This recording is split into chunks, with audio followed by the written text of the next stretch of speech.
Vamos a hablar un poco hoy del enredo cuántico. Antes que nada, siempre me gusta aclarar cuando doy este tipo de temas que yo no soy científico, soy básicamente ingeniero, un enamorado de la filosofía, y que hemos entendido la importancia de hacer que dos enemigos históricos como la filosofía y la ciencia se hagan amigos, ¿no? O coincidan, porque es clave en nuestros tiempos, sí, sin entrar en tanto preámbulo que ya hemos conversado antes, ¿no? Entonces el enredo cuántico es un tema muy interesante, y aunque es un tema de física cuántica, más de mecánica cuántica, es importante aclarar de que esta no es una reunión de matemática ni de físicos. Precisamente uno de los mayores retos que tengo es que llegue a ustedes esta información sin ser tan técnico. Es decir, aquí no vamos a ver nada matemático, pero sí todo lo que vamos a hablar ustedes lo pueden comprobar. Y si hay personas que les encanta el tema científico, el tema físico, el tema matemático, lo invitaré y le podré facilitar material para que investigue, y con mucho gusto te va a poder mejorar, aprender muchas cosas sobre el tema. Acá, como siempre, le vamos a buscar una forma también de nuestro día a día, aunque no les niego, este tema es un poquito abstracto, tanto científico como filosófico, ¿no? Pero vamos a traerlo lo más sencillo posible, porque como dice el filósofo, en la medida que tú conoces algo, puedes enseñárselo a un niño. Entonces voy a poner a prueba un poco mis estudios sobre el tema cuántico, específicamente el enredo cuántico. Para hablar de esto, debemos definir algunos conceptos. Unos conceptos que quiero, repito, presentar de la manera más sencilla posible, permitiéndome algunas licencias científicas y matemáticas. Es decir, si aquí hay algún experto, me sabrá disculpar, porque lo voy a simplificar de tal manera que todos lo puedan entender. Y siempre que se simplifica algo, las mentes complejas pueden necesitar sentir la necesidad de querer ampliar, y no es este el medio para hacerlo. Entonces, se los dejo un poco de antemano clarificado, y vamos a entrar entonces un poco en materia.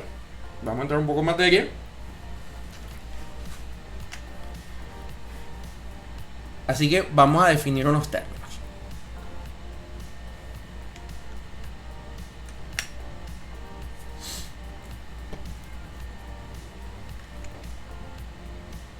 Ahorita un momento que la presentación por alguna razón no está funcionando. Ahora sí. Bien. Vamos a comenzar por tener una pequeña, sencilla definición del átomo. El átomo, bueno, se puede hablar horas de él, hay miles de definiciones. De hecho, el átomo de la química no es el mismo átomo de la física. No vamos a entrar en esos detalles, y tienen todavía que ponerse de acuerdo en ese tema. Pero el átomo, como lo vamos a hablar ahora, más físico, lo que me interesa que vean de esto es que un átomo en pequeño es un sistema solar. Acá está el Sol, y lo que denominamos electrón es como un planeta. Punto. El núcleo es el Sol, los electrones son los planetas, lo demás es un sistema solar. Si lo vemos de esa forma, lo vamos a entender más rápido, solo que pequeñito, microscópico, o más allá, atómico. Entonces, esa es la primera definición que quiero que tengamos claro. Cuando yo hablo de un electrón, es equivalente a un planeta. Cuando hablo del átomo, es un sistema solar en pequeño. Teniendo esa claridad, tenemos que hablar un poco de otra definición que, aunque no es moderna, porque el señor Joseph Mohorovic demostró matemáticamente su existencia en los años 30. El positrón se acaba de comprobar hace muy poco tiempo que existe. Señores, el electrón tiene una contraparte, como ustedes pueden ver en este dibujo que está acá: electrón, positrón. Puede ser considerado como una sombra, puede ser considerado como el alma del electrón, no son visibles a simple vista, pero tiene la misma masa y la misma carga eléctrica, pero positivo porque el electrón es negativo. Dijimos que no vamos a entrar en los detalles de la matemática, pero es importante entender que el electrón tiene un opuesto positivo, que es el positrón. Yo cuando estudié la electrónica ni se hablaba del positrón, se hablaba solo de huecos. Entonces, no voy a entrar en esos detalles, solo entonces veamos o podemos imaginarnos esto por un instante como el yin y el yang. O sea, porque es exactamente lo mismo. Ahora vamos a revisar otra definición básica. O sea, ya vimos, repito, el átomo, que yo me lo puedo ver como un sistema solar infinitamente pequeño. Y el átomo tiene sus planetas, que es el electrón. Pero el electrón tiene un doble copolar llamado positrón. Hasta acá vamos bien. Luego tenemos una definición más, el fotón. Fíjense que leyendo la definición: partícula mínima de energía luminosa de otra energía electromagnética que se produce, se transmite y se absorbe. La luz es energía que se transmite por medio de fotones en forma de onda electromagnética. No nos vamos a meter en tanto lío. El fotón es una luz que sale. Es la luz. Bien interesante cuando uno incluso lee hasta en la Biblia que de las tinieblas surgió la luz. Entonces, entendamos que la luz es la luz. Entonces, fíjense, la luz es energía que se transmite por medio de fotones en forma de onda electromagnética. ¿Se acuerdan que hablamos de las ondas? Las vimos hace tiempo. Estudiamos las ondas cerebrales y cómo ellas podían cambiar nuestra vida. Excelente. El fotón transmite energía a través de una onda. Y de electromagnetismo. Fíjense que volvemos otra vez al tema del electromagnetismo. Todo lo que es onda atrae su equivalente. Visto sencillo. Más simple no puedo, me disculpan los matemáticos, pero no puedo dar definiciones matemáticas. Quiero que todos podamos ver estas definiciones y sentirlas de forma sencilla. Los demás lo pueden seguir buscando. En internet hay mil detalles sobre esto. Ya teniendo claro estas bases, vamos a hablar un poquito de historia. Vamos a hablar de Werner Heisenberg. Werner Heisenberg, aparte que es un premio Nobel, el hombre es el padre de la mecánica cuántica. Y la mecánica cuántica en sí, la mecánica cuántica seria es la que da origen a una serie de movimientos. Y aquí voy a hacer una pausa antes de hablar de Werner, porque es en honor al trabajo científico. Señores, ahora hay mucha superchería asociada. La gente habla de la física cuántica. Y es impresionante cuando tú consigues la física cuántica y casi te sientes que estás metido en una charla, conferencia de un tema de New Age.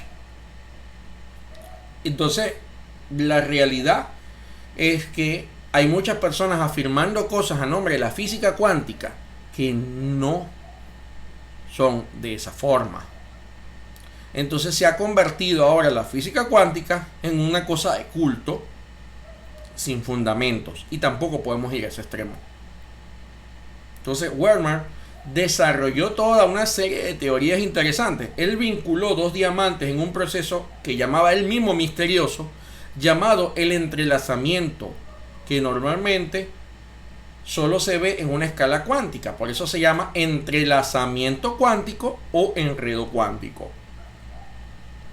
Entonces, sobre ese tema, cuando vinculamos dos diamantes se da un proceso que lo vamos a definir ahora, lo vamos a ver ahora, pero en la próxima lámina.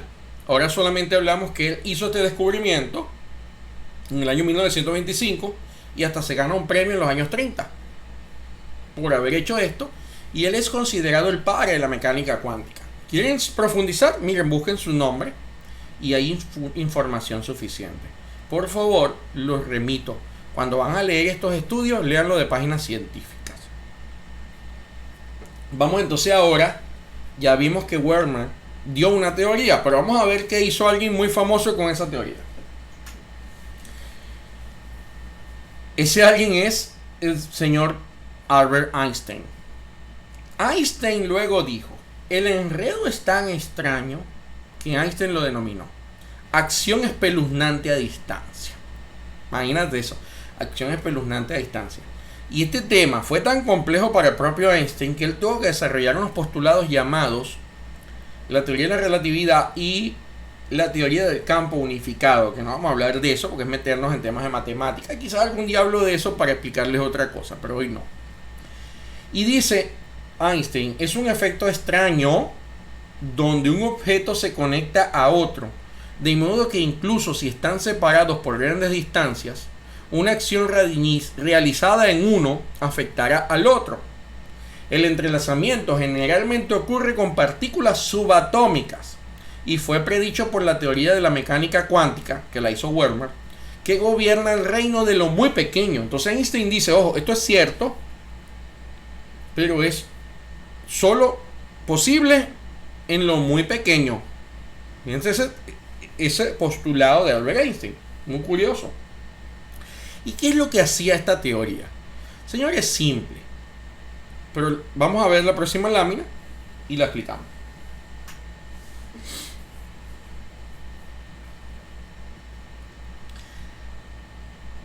Porque esto se hizo un poquito entendible un poquito después. Porque hablamos de partículas entrelazadas, ¿no? Y vino otro señor llamado Edwin Rödinger, me sabrá perdonar el que sepa alemán, donde él dijo lo siguiente: que el electrón desciende 2 niveles energéticos dentro del átomo, generando 2 fotones. Es decir, cuando el electrón se mueve dentro del átomo, porque el electrón se puede mover dentro del átomo, y de hecho eso es lo que produce la electricidad, genera 2 fotones, ¿se acuerdan? 2 haces de luces. Que aunque les parezca un chiste, me recuerda la famosa historia que está en la película de Disney, El misterio de las hadas, cuando Tinkerbell y Periwinkle salen de del mismo suspiro de un bebé. Salieron 2 hadas. Salen 2 fotones que están entrelazados.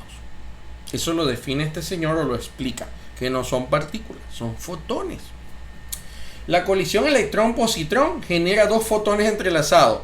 Imagínate que cuando un electrón y un positrón se encuentran, se genera 2 fotones entrelazados. Es decir, son esos mismos 2 fotones.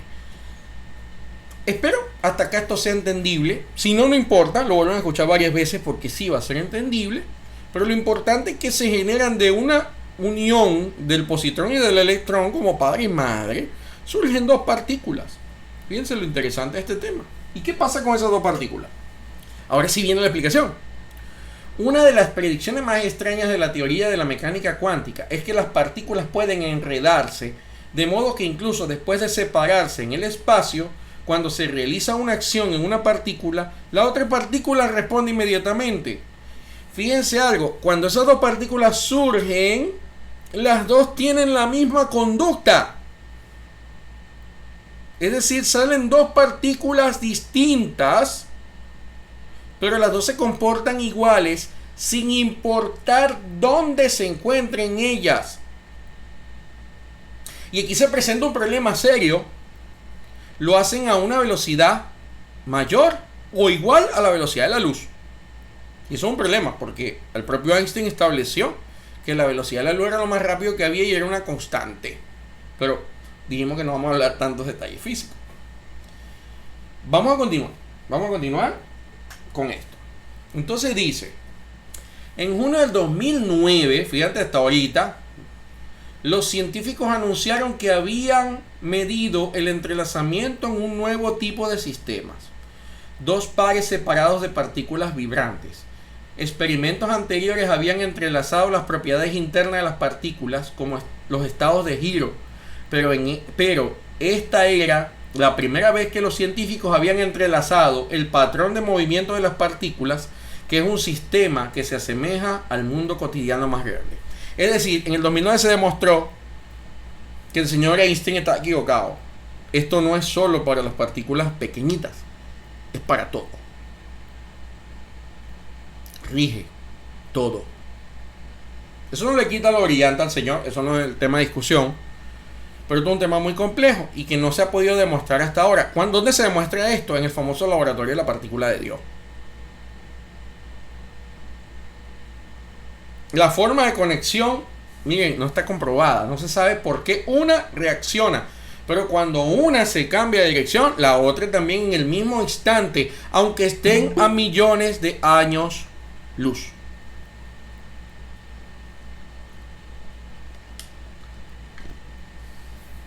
Y esto no solamente ocurre con las partículas pequeñas, sino con todo lo que vibra. Y si recuerdan la clase cuando hablamos de la vibración, que surge la onda de ella, imagínense el nivel de lo que esto significa. Esto puede traer 10.000 teorías y 10.000 especulaciones, pero yo solamente voy a hablar de un tema. Porque las partículas sí pueden ser diametralmente opuestas, como el positrón y el electrón que les mostré. Por eso cuando hablamos del enredo cuántico como una demostración científica, y por eso se le llama la partícula de Dios a este estudio, porque claramente te das cuenta que nosotros como una partícula de luz somos proporcionalmente opuesta a otra partícula de luz, porque se ha dicho que el hombre es luz, aunque estemos en una condición no tan luminosa como quisiéramos en nuestro aspecto más humano. Y esto lo podemos demostrar a posterior, porque requiere una serie de explicaciones interesantes, pero les invito al canal a que vean la parte de ondas, donde yo les explicaba que todo era una onda y vimos toda la diferenciación de hercios, que lo que diferencia un sonido de un color y de un rayo X es un tema de una frecuencia. Eso lo explicamos y está el video. Entonces, señores, obviamente nosotros tenemos un copolar proporcionalmente opuesto. Entonces, la materia tiene un copolar, el electrón tiene un positrón. Si nosotros somos el electrón, existe un positrón, o viceversa. Y ahí es donde quería llegar. Esto está demostrado, pero esto no es nuevo.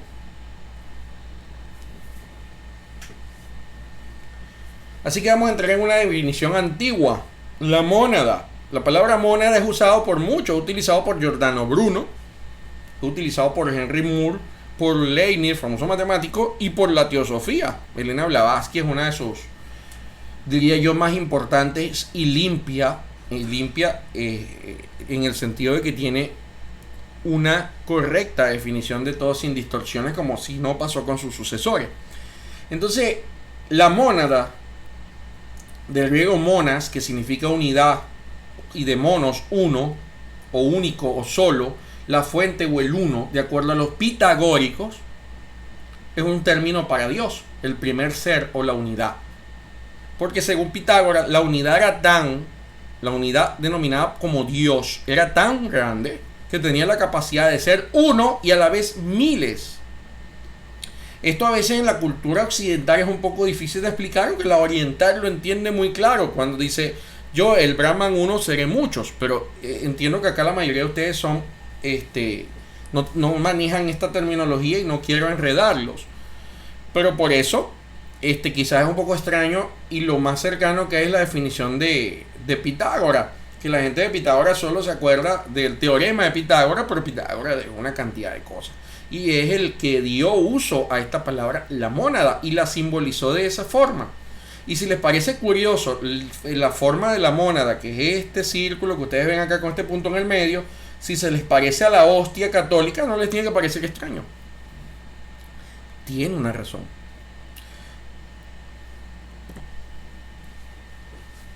Continuando un poco con las definiciones, para Leibniz la mónada son átomos. Fíjate lo fenomenal de este señor. Ya él sabía, lo definió como átomos, formales o espirituales. Entonces el átomo espiritual se decía que era una mentira. Pero ¿cómo he de denominar yo una cosa que sea opuesta a la materia? Defínanlo ustedes. No son átomos materiales porque la materia es divisible en partes a su vez divisibles. En la materia no encontramos unidades indivisibles. Las mónadas son unidades dinámicas con una fuerza interior. No tienen ventanas al exterior, pero sí tienen percepción a petición. Por ejemplo, acción del principio interno que verifica el cambio o el tránsito de una percepción a otra.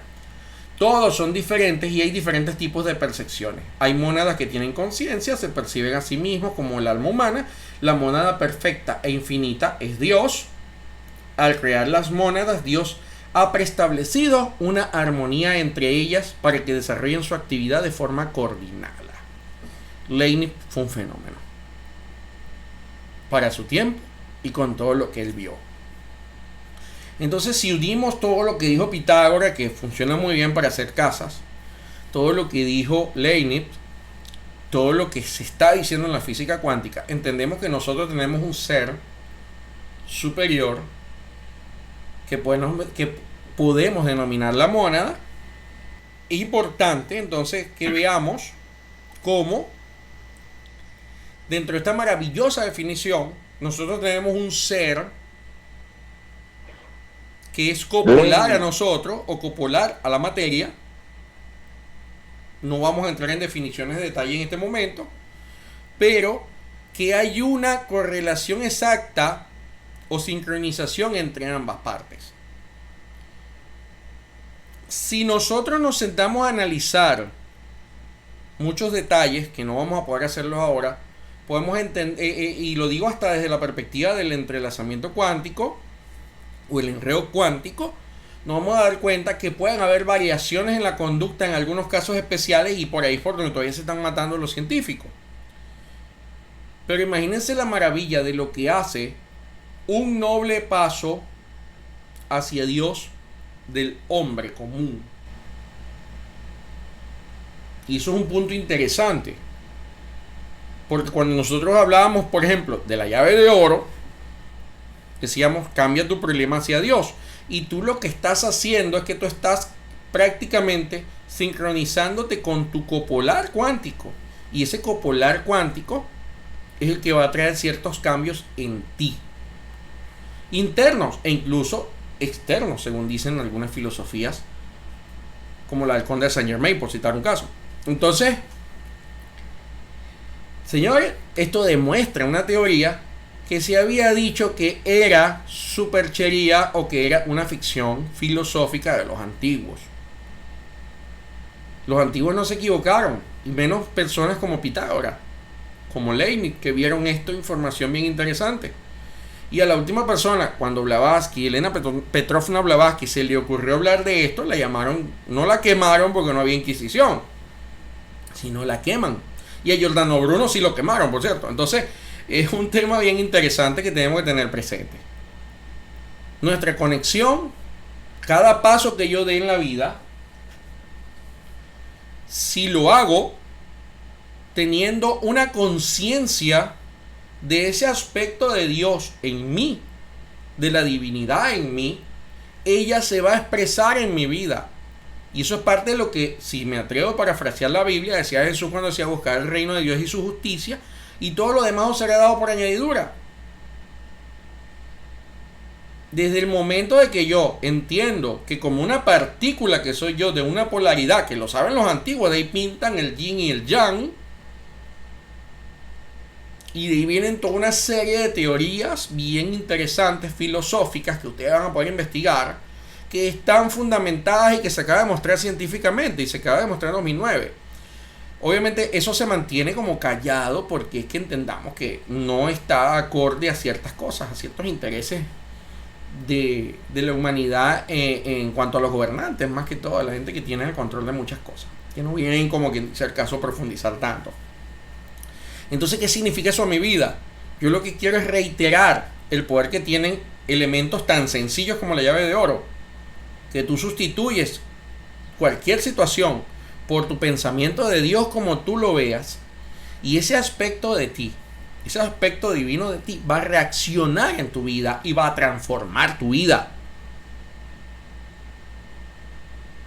Y es importante que lo tengamos claro.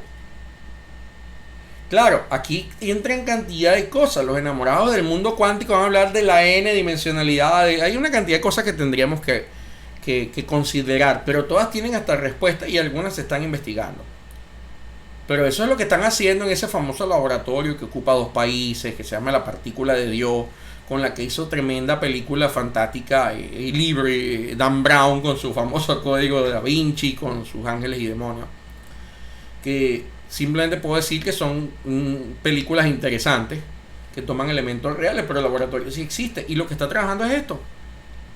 El positrón, el que habló del positrón, José Mohorovich,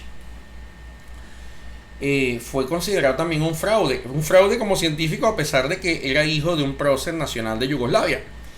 Y José Mohorovich participó en algunas actividades bien interesantes de la época. Pero fue considerado un fraude hasta ahora que se demostró que el positrón sí existe. Entonces, bueno, ¿cómo se lleva eso a mi vida? Mira todo el ejemplo que ya dije, la llave de oro, y entender de que nosotros no estamos ni locos ni nos hemos salido de la cordura cuando aplicamos temas científicos y los llevamos al tema de entender de que sí existe un creador. Y yo, en la medida que he hablado con ateos, me he dado cuenta que los ateos también creen en algo, pero entienden una serie de elementos fallos donde se llevan a pensar que son ateos, pero luego que tú te reúnes y hablas bien con ellos, te das cuenta que no lo son. Gracias a Dios, dicen ellos.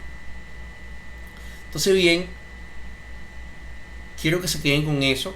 Quiero que sigan entregando parte de su vida, de sus problemas, de sus situaciones, de sus sueños y de sus aspiraciones a esa otra parte de nosotros que es de Dios, a nuestra mónada, a nuestro ser divino. Dicho en un término, atreviéndome sin explicar tanto a introducirlo en ese término del ser divino. Quisiera, por favor, hagan las preguntas que necesiten hacer con toda confianza. En la medida de lo posible las contestaré.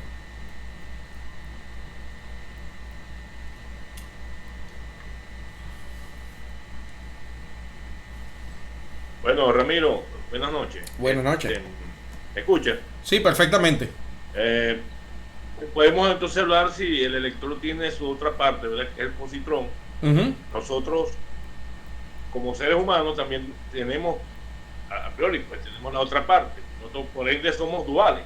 Sí. Si nos podemos ver, tenemos, o sea, esto es algo táctico, solamente que lo que tenemos que refrescarnos y darnos cuenta que sí es verdad.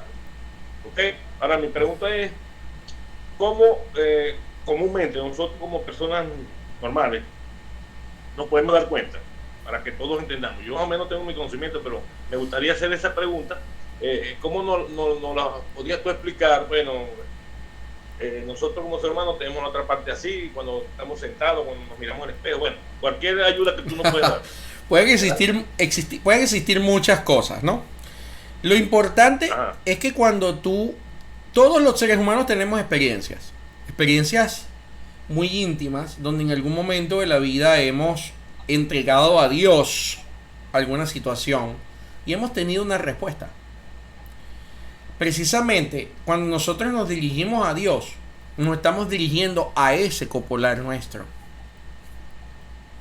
Eso es importante que lo tengas presente.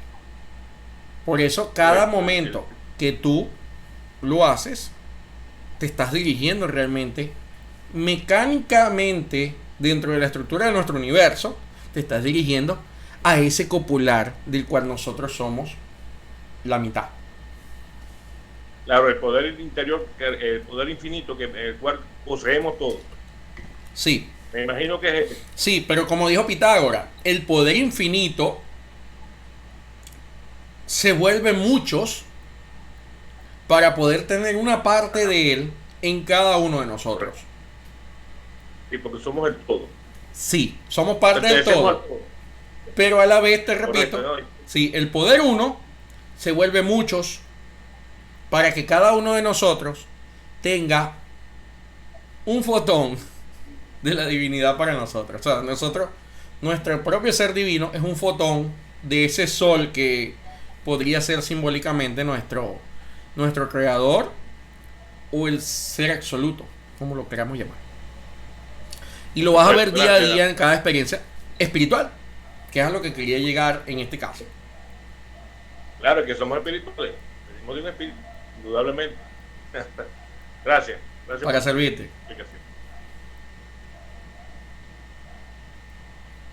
¿Algo más? Buenas noches, Ramiro, ¿me escuchas? Perfecto, Buenas noches, Natacha. ¿me escuchan? Perfectamente, Natacha. Cuéntame. Bueno, más que una pregunta, yo lo que estoy es aquí como razonando lo que dices, ¿no? Y entonces entiendo por qué funciona esto de acudir a las partículas positivas de alguien. Porque cuando acudimos a las partículas positivas de alguien estamos comunicándonos con esa divinidad de esa persona. Sí, exactamente. Y también ahora el por qué funciona aquello de trabajar con el gemelo cuántico. El gemelo cuántico no es otra cosa que eso que acabo de decir.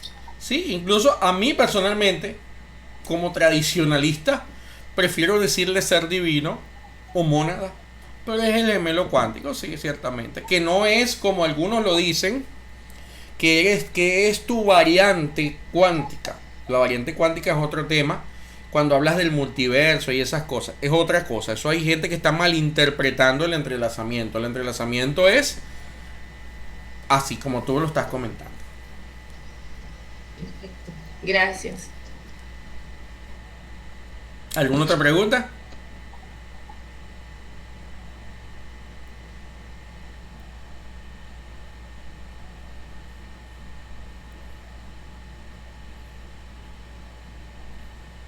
Para que quedemos claros.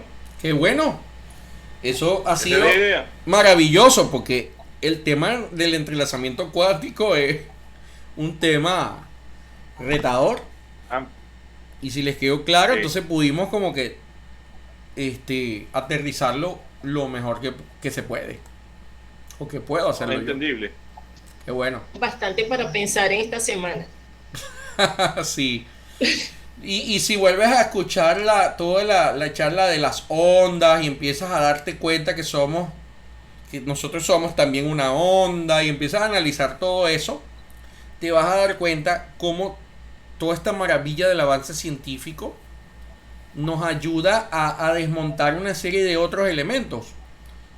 Elementos que nos van a liberar del fanatismo, nos van a liberar de la falsa creencia y nos van a llevar a tener hasta una creencia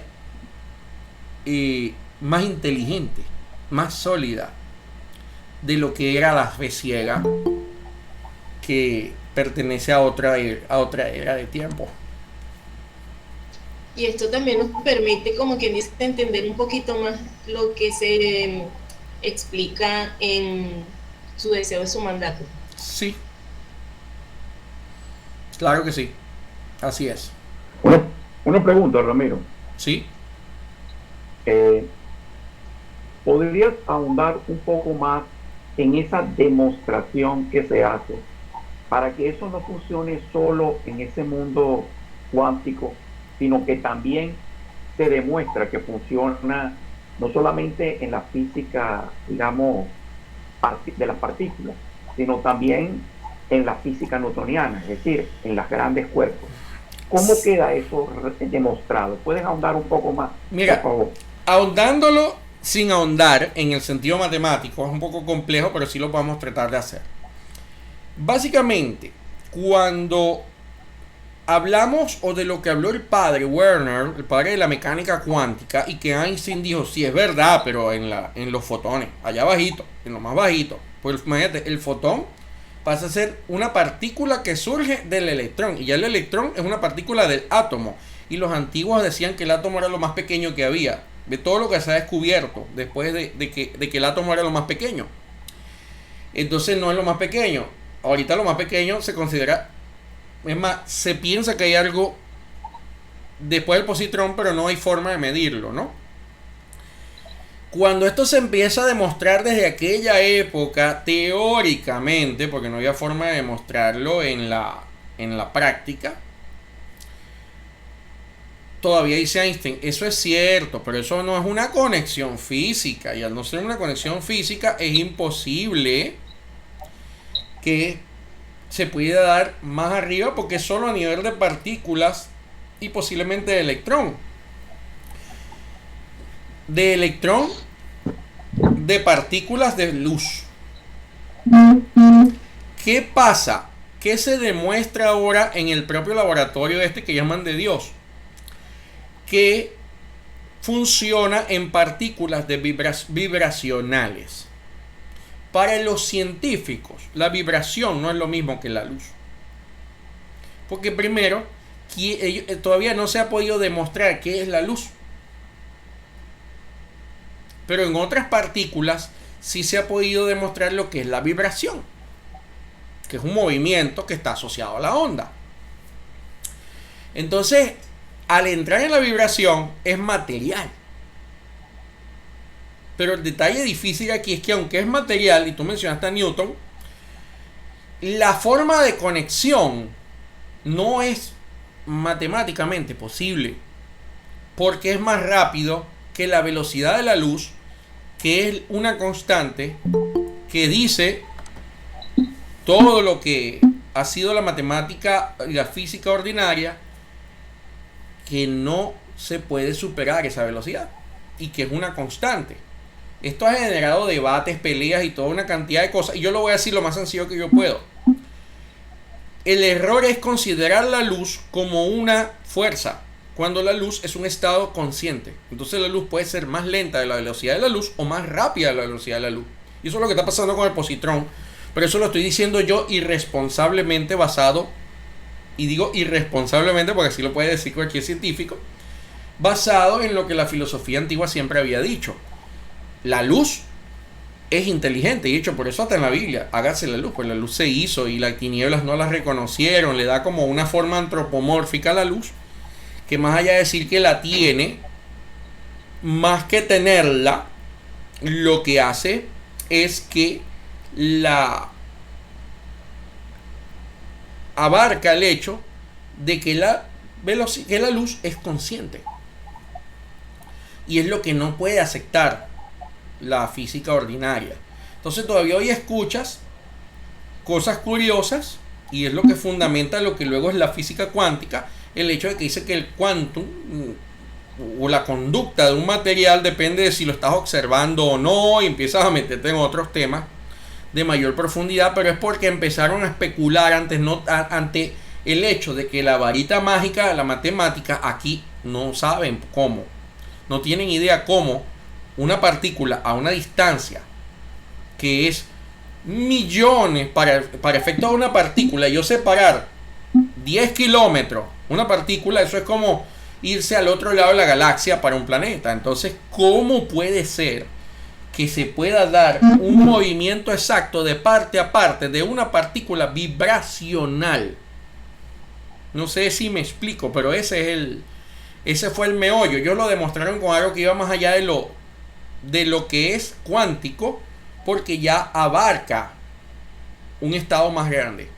Y tan así es que hoy en día hay estudios, eso podríamos pasárselos, buscarlo, donde se está hablando ya de computadores cuánticos por este mismo principio, medios de comunicación cuántica, y a la vez la famosa historia de la mosca. No sé si vieron la película La Mosca, que la teletransportación teóricamente es posible, porque estamos hablando de partículas vibracionales, no solamente estamos hablando de el mundo de lo más pequeño. Pero para eso todavía la ciencia debe evolucionar muchísimo para poder lograr este tipo de avances.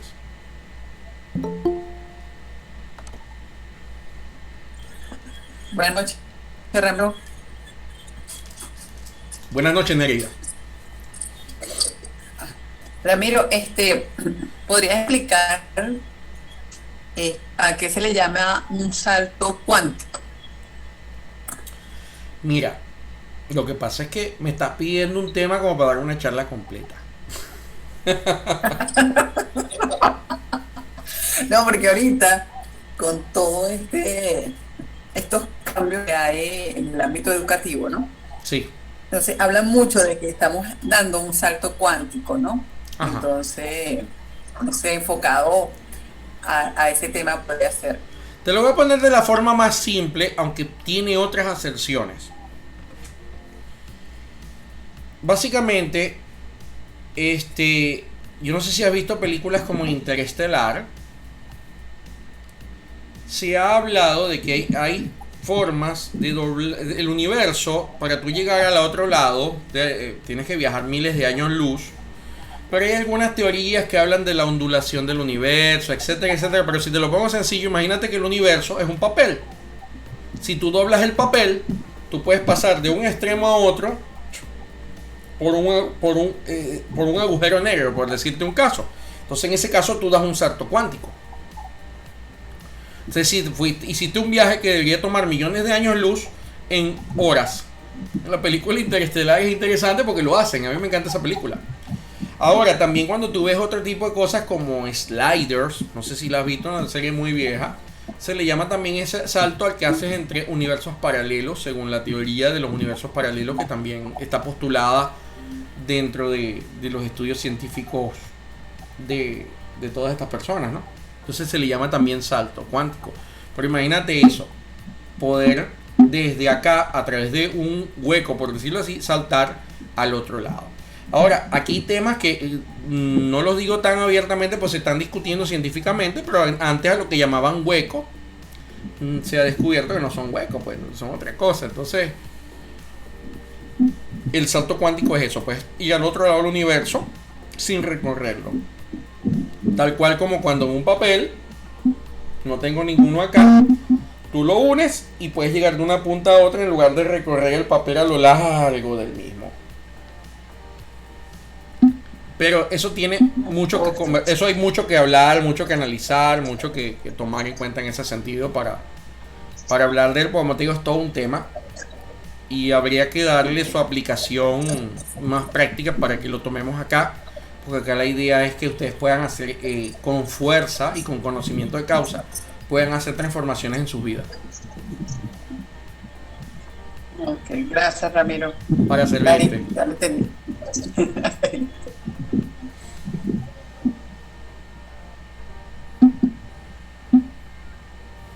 Bueno, parece que ahora sí no escucho preguntas. Entonces ahora como que sí quedaron satisfechos. Igual seguimos a la orden. Pueden preguntar por los grupos de WhatsApp. La vamos a colgar por YouTube. Pueden hacer las preguntas por YouTube, que con mucho gusto las contestamos. Y en la medida de lo posible pueden suscribirse y darle me gusta al canal, para que de alguna forma u otra ayudemos a más personas. Entonces, que Dios los acompañe. Ha sido un placer estar con ustedes y nos vemos el próximo sábado con un nuevo